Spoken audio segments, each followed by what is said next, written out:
నేను వీళ్ళందరూ పోట్లాడుకుంటా ఉంటే నేను చూస్తున్నాను ఒక తల్లిగా, ఎందువల్లంటే ఒక ఆడపడుచుగా వీళ్ళందరినీ చూస్తున్నాను. ఇక్కడికి వచ్చిన వాళ్ళు అసలైన సిసలైన కాపులు అని నిర్ధారించుకున్నారు. ఎందుకంటే వాళ్ళందరూ ఫైర్ నుంచి పుట్టారు, అగ్ని పుత్రులు కనుక ఇది సామాన్యమే. మీరు ఎన్నెన్నో తీసుకోండి, మాకేం ఇబ్బంది లేదు. We are from fire, we will have fire, we will fight with the fire, we are for fire. గుర్తుపెట్టుకోండి, ఏం బాధ లేదు, ఇవి ఉంటాయి, ఎప్పటికీ ఉంటాయి. మనం పుట్టిందే ఫైర్ నుంచి కనుక. చాలా మంది చాలా చక్కగా మాట్లాడారు. ఇక్కడ విచ్చేసిన పెద్దలు ఈశ్వరరావు గారు నాకు చాలా గౌరవప్రదమైన వ్యక్తి.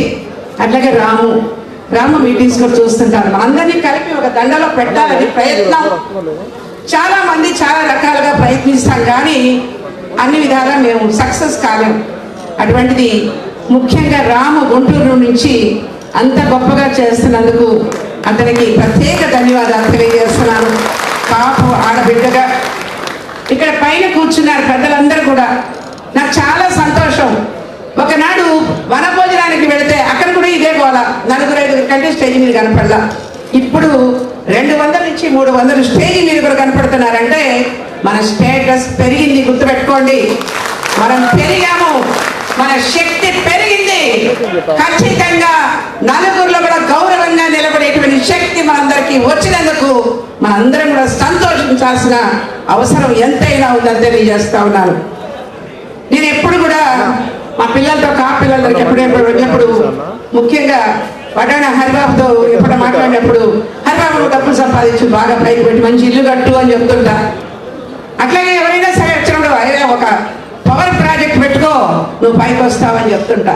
ఎందువల్లంటే మనందరం కూడా ఎక్కడి నుంచి వచ్చాం, మన పుట్టుక ఎక్కడ, నేను ఒక్క నిమిషమే తీసుకుంటా దీని గురించి. ఎందువల్లంటే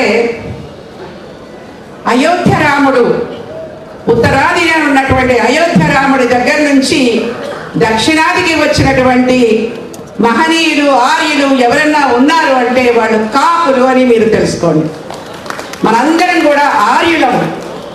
మనం వచ్చి ఏం చేశాం ఇక్కడ అంటే, మనం వచ్చి ఈ వలసలు వచ్చిన తర్వాత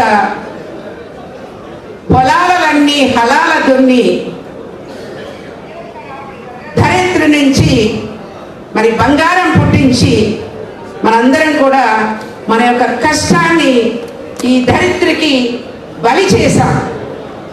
అందువల్ల మనం చాలా కష్టజీవనం, బయట ఆలోచించాలా, మన కుటుంబం ఎలాగో బాగుండాలి, ఈ యొక్క జగదేక కుటుంబానికి ఒక అన్నాన్ని అందించాలి అనేటువంటి మహత్తరమైనటువంటి కార్యాన్ని ఈ ప్రజల్లో ఎవరన్నా తీసుకున్నారంటే వాళ్ళు కాపులు మాత్రమే తెలియజేస్తా ఉన్నాను. ఈ ధరిత్రికి ఒక రూపాన్ని ఇచ్చి మనిషికి ఉపయోగపడేటువంటి పరిస్థితులను తీసుకొచ్చిన అడవులని వాటిని అన్ని దున్ని చేసిన కష్టజీవులు ఎవరన్నా ఉన్నారా, వారి యొక్క బలాన్ని ఈ ధరిత్రికి బలి చేసిన వాళ్ళు ఎవరన్నా ఉన్నారా అంటే కాపులే అని తెలియజేస్తా ఉన్నాను. అటువంటి కాపులకి నిజంగానే చిరంజీవి గారి ఇంటికి కూడా నేను వెళ్ళానండి. ఎందుకంటే మా పిల్లలు ఫస్ట్ షోలో వెళ్ళి చెప్పులన్నీ పోగొట్టుకొని ఇంటికి వస్తుంటారు. వచ్చినప్పుడు నేను మంత్రి అయిన తర్వాత పిల్లలు ఒకటి అడిగారు. ఒక అమ్మాయి అడిగింది, ఏదో అడుగుతుంది అనుకుంటే చిరంజీవి గారిని చూపించండి మేడం అని. ఆమె ఏదో ఇంకా ఏదైనా అడుగుతుందేమాట ఆమె అడిగింది. అది మా పిల్లలు ఏమడిగారంటే, చిరంజీవి గారి ఇంటికి ఒక్కసారి తీసుకెళ్ళమ్మా అని. ఇదే సందు అనుకున్న చిరంజీవి గారి ఇంటికి అప్పటికి ఆయన పొలిటికల్ ఆలోచన లేదు. 2000 సంవత్సరం 2001 అయ్యి ఉంటుంది అది. ఆయన వీళ్ళందరూ మా పిల్లలు వాళ్ళతో మాట్లాడుకుంటుంటే ఆవిడ ఏదో పెట్టారు తింటుంటే నేను చిరంజీవి గారితో ఒక మాట చెప్పాను, సమయం చాలా అవసరం. మన ఇంట్రడక్షన్ కూడా ఎప్పుడు జరగాలో అప్పుడే జరగాలి. ముందుగానే జాగ్రత్తగా ఆలోచించుకోవాలి మనందరం. ఎందుకంటే మనందరం వివిధ పార్టీలకి, వివిధ ప్రాంతాలకి, వివిధ విధాలకి వెళ్ళిపోయి ఉన్నాం. నేను తెలుగుదేశం పార్టీలో ఎంటర్ అయ్యాను. అది ఏ కులానికి చెందిందో మనందరికీ తెలిసిందే.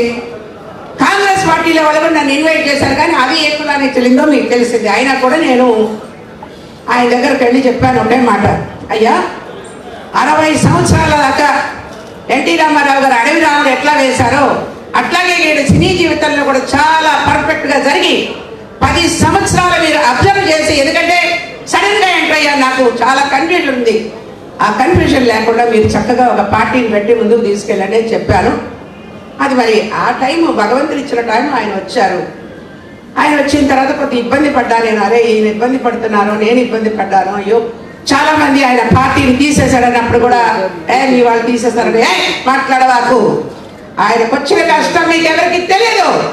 అందువల్ల అట్లా నేను ఎప్పుడు కూడా కాపు కులానికి ఎవరు మాట్లాడినా, ఇంటి ముందు మాట్లాడినా, ఇంటి వెనక మాట్లాడినా ఒప్పుకోను.